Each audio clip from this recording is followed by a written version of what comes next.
வணக்கம். இன்றைக்கி அடிக்கிற வெயிலுக்கு முதல் வேலையாக காலையில் எல்லா செடிகளுக்கும் தண்ணி தெளிச்சிட்டு அதுக்கப்புறம் எல்லாரும் சாத்துக்குடி ஜூஸ் போட்டு குடித்தாச்சு. இன்றைக்கி என்ன செய்யலாம் அப்படின்னும்போது மட்டன் பிரியாணி செஞ்சால் என் பையன் சாப்பிட மாட்டான். சிக்கன் பிரியாணி செஞ்சால் எல்லாருமே சாப்பிடுவாங்க.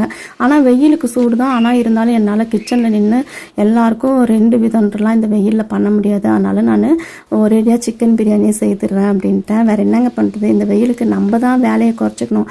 வீட்டில் இருக்கவங்க ஆளாளுக்கு ஒரு ரெசிபி சொல்லி நம்ம வேலையை நம்மகிட்ட வாங்கிட்டு தான் இருப்பாங்க.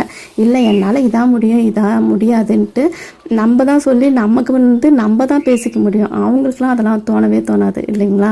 அதனால் வெயிலில் ரொம்ப நேரம் கிச்சனில் நிற்காம ஒரே ரெசிப்பியாக செய்து முடிச்சிட்டோம்னா நமக்கும் ஈஸியாக இருக்கும்.